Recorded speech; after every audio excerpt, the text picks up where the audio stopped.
Zor مەغلۇبىيەت. ئاپتورى زبىگنېۋ برېزنىسكى. 20. ئەسىردىكى كوممۇنىزىمنىڭ گۈللىنىشى ۋە ھالاكىتى. 16. bab ھەقىقىي مەدەنىيەت ئىنقىلابى. 2. qism. Bundaq sığışalmaydigan ahvallar ehtimal ta'siri texmi cho'ng, ig'ir masala paydo qilishi mumkin. Jungoning Sakharovi deb ta'riflangan fizika olimi Fang Liji siyosiy islohot qilishni ochiq-oshkora o'ttirib qo'ydi. U o'ttirib qo'ygan siyosiy islohot loyihasi bilan Zhao rasmiy o'ttirib qo'ygan islohot loyihasini oddiylashtirib silishtirganda, kommunizmning demokratiyalashtirish qarshi bilan G'arbning haqiqiy ko'p xillashtirish hamda insoniy huquq ko'z qarshida osmon zamin farq borligini ko'rib olg'ili bo'ladi.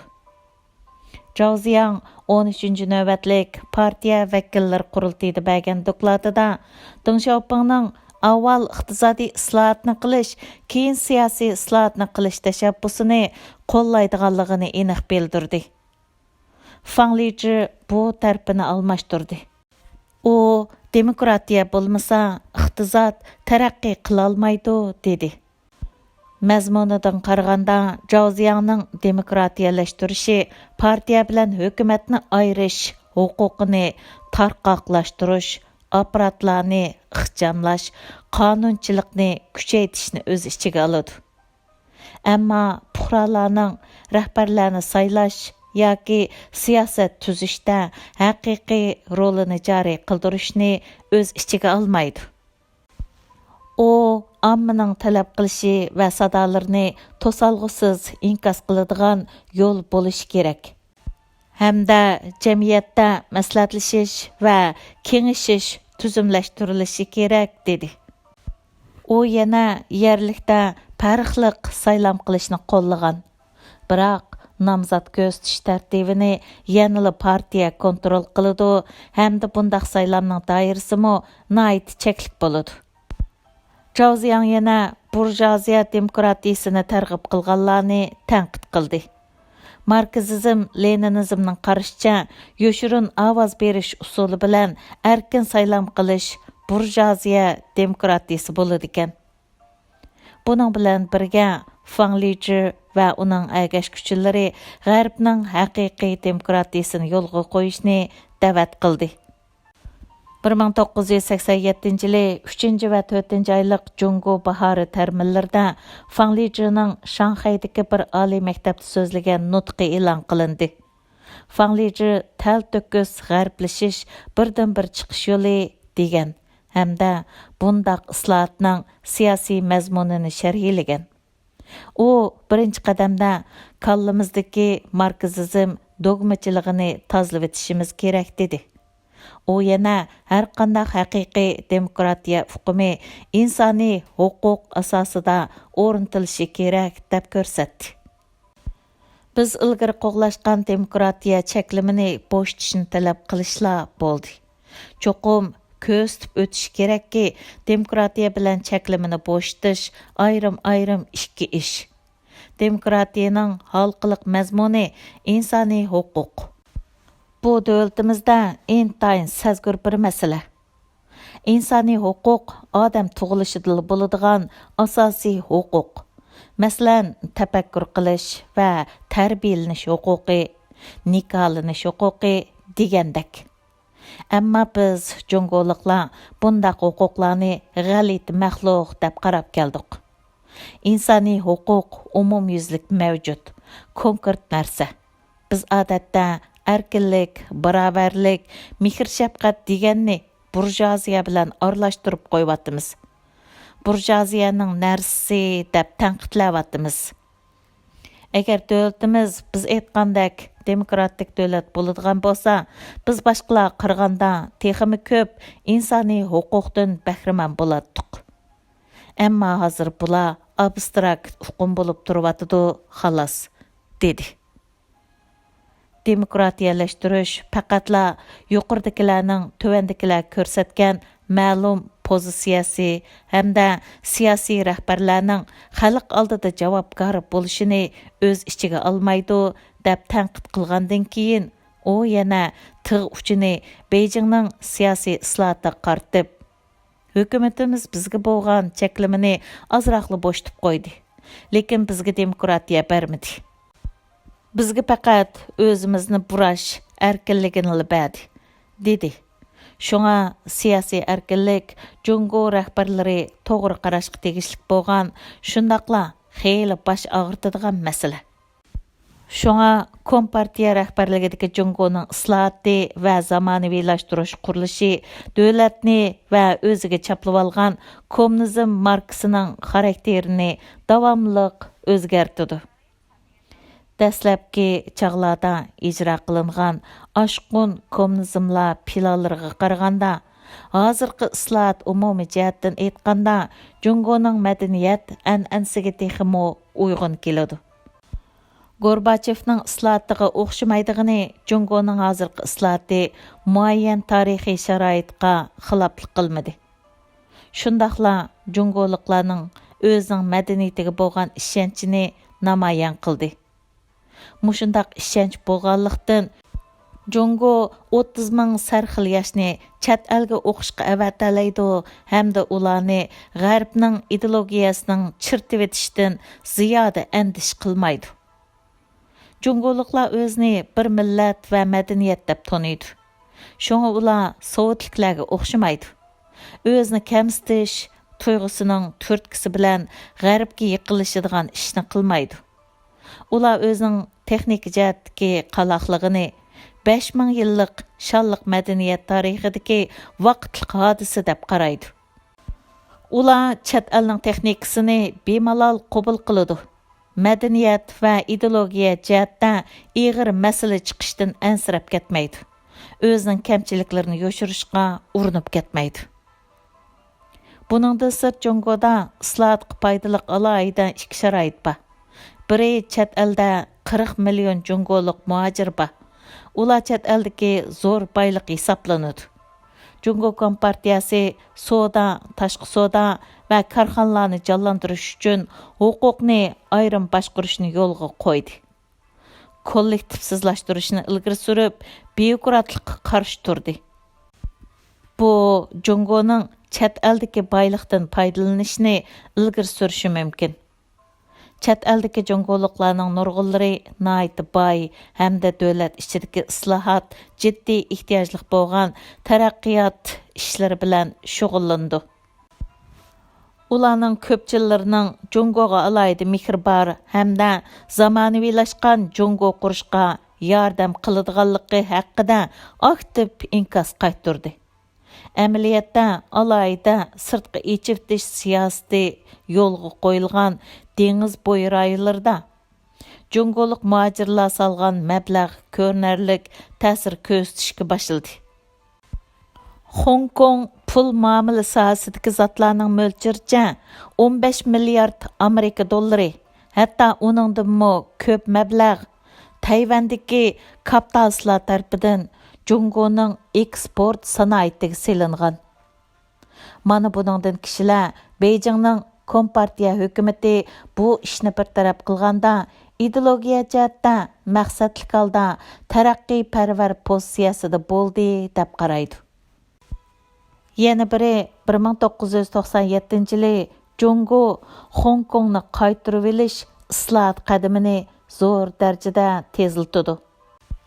Hong Kong g'oyat zo'r kommunistik Jungoga qaytib kelish jarayonida garchi qandaq ishlarning bo'lishini mo'lcharlash qiyin bo'lsa-mu, lekin Hong Kongning ta'sirida Jungoning islohoti kuchaydi. Hong Kong Jungoning xalqaro sodadagi ta'sirini kengaytirdi. Jungoga iqtidorliq dunyodagi oldingi qatordagi pul muomala va savdo sohasidagi ixtisosliklarni yetkazib berdi. Beyjingning iqtisodiy tadbir belgilash jarayonida ideologiyaning asoratidan qutulishiga yordam berdi. Shunga Hong Kongning qaytib kelishi muhim iqtisodiy ahamiyatga ega.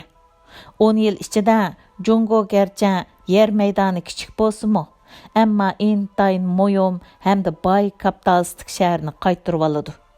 Bu shaharning hozirgi milliy ishlab chiqarish umum qiymati taxminan 40 milliard Amerika dollari atrofida. Tashqi savdo sommasi 60 milliard Amerika dollaridan eshib ketgan. Ya'ni Jungoning tashqi savdo sommasining 3dan 2 qismiga to'g'ri keladi. Bu shaharning qimmatlik savdo sanoat va sayohatchilik asosi bor. Zo'r bir turkum Xitoychini biladigan ham chet elliklar bilan savdo qilishni biladigan ixtisosliklar bor. Beijing ideologiya sabablik Hong Kongning ta'sirini cheklashi mumkin. Lekin o'zining manfaatini ko'zda tutib, umumiy jihatdan yanala Hong Kongning savdo va pul muomala markazlik alayda o'rniga kapolatlik qiladi. Shundaq bo'lganda, Hong Kongning ta'siri va qimmat qarshi Jungoning dengiz bo'yi rayonlariga kengayib qolmay, muqarrar butkul Jungoga tarqaladi. Jungo hukumatining Hong Kong masalasida keng qo'rsoq bo'lishining boshqa bir sababi Jungoning Tayvanning kelgusiga diqqat qilishidan iborat. Jungoliklarning birlikka kelishga bo'lgan arzusi Jungoliklarda aslida bor bo'lgan milliy engini aks ettirdi. Yana o'tmishdagi tajovuzchilarni unutalmaganligini aks ettirdi. Bundaq arzu kuchlik ham samimiy bo'lib, asosligi kommunizmdan emas, millatchilikdan kelgan. Jungo Kompartiyasining rahbarlari ideologiyani o'ylashib, Hong Kongning güllinishiga ta'sir ko'rsatsa, Jungoga foydasiz bo'lib qolmay, ma'lum birlashish shaklda Tayvanni cho'ng quruqlikqa qaytarib kelishga foydasiz ekanligini cho'qim tonib yetdi. Deng Xiaoping tinch birlikka keltirishni ishga oshirish uchun siyosatini tangshash, bir davlatda ikki xil tuzum bo'lish prinsip asosida hal qilish loyihasini o'ttirib qo'ydi. Bu Tayvan cho'ng quruqligi bilan birlikka keldi degan taqdirdami, yanada o'zining erkin egiligi va muvaffaqiyatli ijtimoiy iqtisod tuzilmasini saqlab qoladiganligidan derak berdi. Shunga Jungoning Hong Kong masalasini qandaq bir taraf qilishi Tayvanga amaliy ulgi tiklab berdi. Hong Kong qaytarib olingandan keyingi güllenish va taraqqiyotni qo'sh qatlamliq ahamiyatga ega qiladi.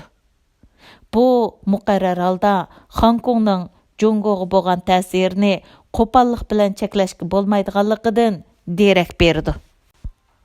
Qisqacha aytganda, Jungoga cho'nqur mehr muhabbati bor chet eldagi boy muhojir kapitalistlar bo'lganligi yana Hong Kongni qaytarib olish bilan Jungoning islohoti kuchlik yordamga erishidi hamda texmi ilgirlaydi. Sovet ittifoqining buningdek sharoiti yo'q.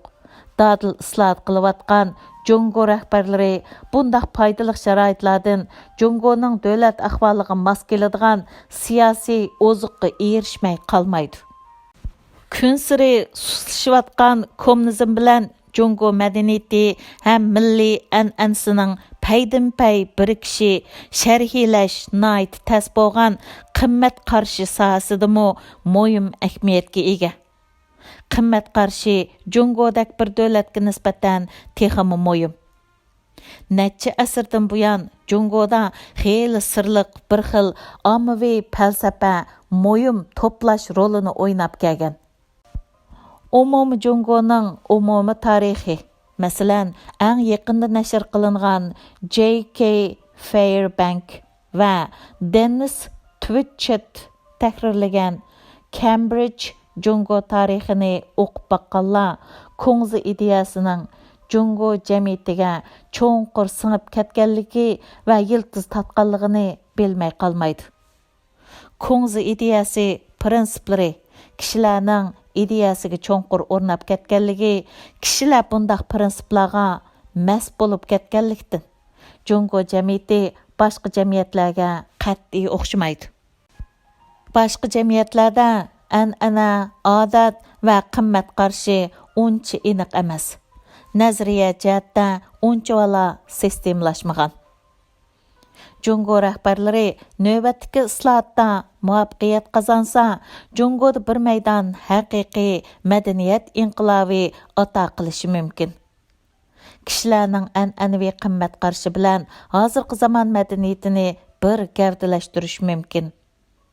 Ənənəvi qimmat qarashi uzundan buyon Koңzining taqdirchilik ideyasiga ahamiyat berib kelgan, amaldorlarning pak diyonatlik, pam-farosatlik bo'lishini tashabbus qilgan, iqtisodiy faoliyatlarda bir yoqidan bosh chiqarish, yuqur to'van, cho'ng kichik, aniq bo'lish ideyasini, cho'nglarni hurmatlash, kichiklarni izzatlaashni ta'kidlagan.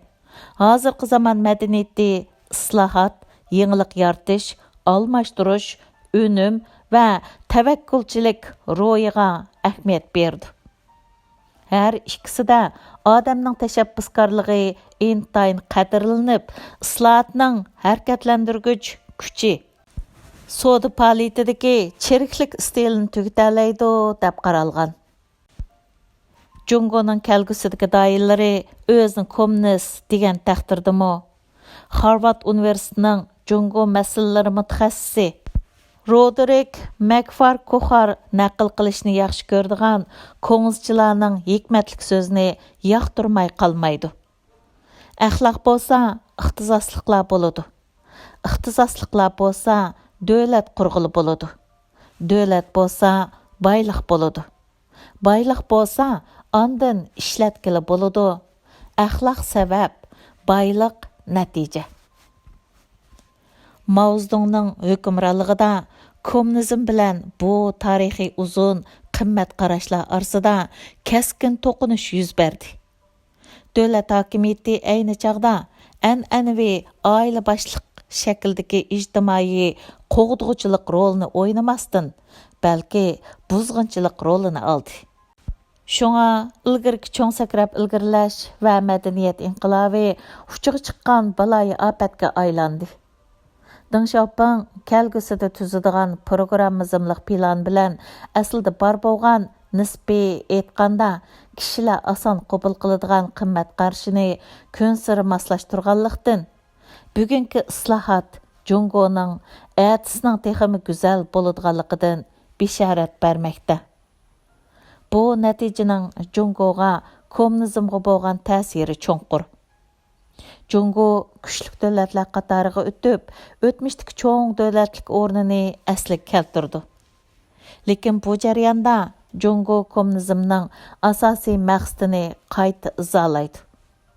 Kommunizm g'oyasining simvoli davlat egiligidagi Po'lat to'mir korxonasida jafoliq ishlaydigan ishchi emas, balki yuqori texnika egilagan Tinch okeanni cho'r degan rayondagi xalqaro bozorda aktiv raqobatga tushgan savdo sanoat korxonachisi bo'lib qoladi. Bu muvaffaqiyat muqarrar holda ideologiyaning suslashishini badal qiladi.